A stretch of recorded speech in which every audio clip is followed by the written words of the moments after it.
All right, today we are diving deep into Mark Manson's absolute game changer of a bestseller, The Subtle Art of Not Giving a Fuck. This is the book that basically looked at the entire self-help industry and, well, flipped it the bird. And we're going to start with just two words. Two words that fly in the face of pretty much every piece of advice you've ever gotten. They're etched on the tombstone of a guy who was the living, breathing embodiment of defiance, the poet Charles Bukowski.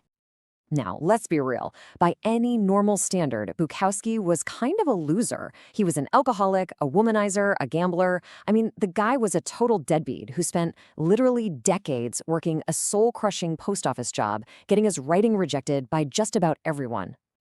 But then, at 50 years old, after a whole lifetime of just failing, an editor at this tiny publishing house decides to take a shot on him. So, Bukowski quits his job, bangs out his first novel in 3 weeks flat, and goes on to sell millions of books. Sounds like the classic American dream, right? Never give up, keep trying. But that's not actually the real story here. See, here's the big twist.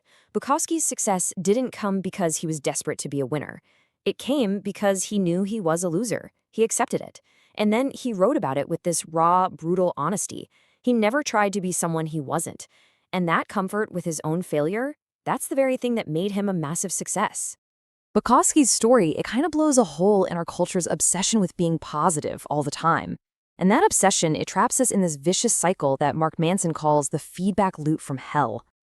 You know this feeling, right? It's that awful downward spiral. You get anxious about something, then you start getting anxious about the fact that you're anxious, and suddenly you're twice as anxious. You feel bad, and then you start feeling bad for feeling bad.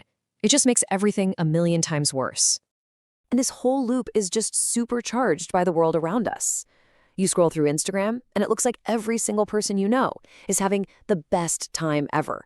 Getting married, climbing mountains, launching billion-dollar companies.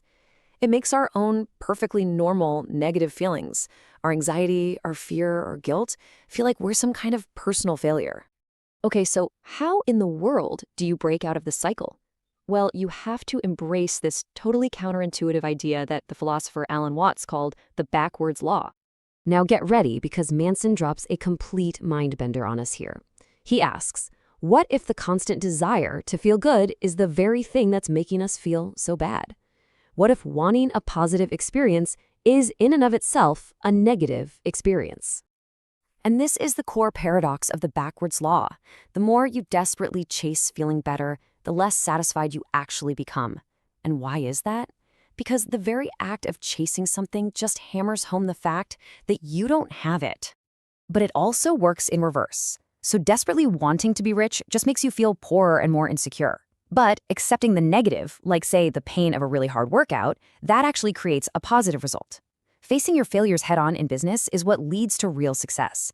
Being open about your insecurities, paradoxically, makes you seem more confident to other people. It's pursuing the negative that actually generates the positive. And this leads us to a pretty hard, maybe uncomfortable truth. All this pressure to be positive and exceptional all the time has created this culture of entitlement, this quiet belief that we're all supposed to feel amazing and be amazing constantly. Manson argues that the real measure of your self-worth isn't how you feel when things are going great. No, it's how you feel about your failures.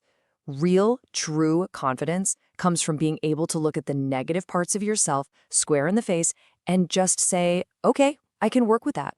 And what this really means is you have to stop giving a fuck about what Manson calls shitty values. Chasing pleasure, chasing material stuff, always needing to be right, or forcing yourself to be positive. All of these are just dead ends. They create problems you can't solve, and they actually make your life worse. Okay, so if you let go of all those things, what should you care about? What's left? Well, that brings us to what might be the single most important question in this entire book. I want you to forget asking, what do I want to enjoy? I mean, come on, everybody wants to enjoy the good stuff. That's the easy question. The real question, the one that's actually going to define your life, is this. What struggle are you willing to endure? The path to a meaningful life is paved with the pain you're willing to sustain. Look, you can't have a life without pain. It's just not possible. So you have to choose your pain. You know, the person who wants a great body but can't stand the struggle of the gym, they're never going to get it. But the person who actually learns to enjoy that struggle, that's the person with the six-pack. Your struggles literally determine your successes. So let's bring this all home. What is the ultimate takeaway from all this? It's all about making a huge, powerful shift in how you look at your entire life. Problems never go away. They just get swapped out or upgraded. The solution to today's problem just creates tomorrow's problem. See, happiness isn't found in a life with no problems. Happiness is the act of solving problems. The whole goal is to trade in your shitty problems for better problems. And this leads to one last really clarifying thought. You have to confront the reality of your own death. Knowing that your time here is limited is the only thing that forces you to really decide what's important. It makes you stop wasting your limited supply of fucks on trivial nonsense and save them for what actually matters: your friends, your family, your purpose.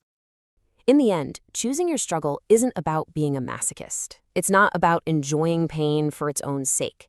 It's about finding the struggle that fills your life with meaning. Because, as Freud once said, those are the years you'll one day look back on and realize they were the most beautiful part of your whole story. So, the only question left is, what struggle will you choose?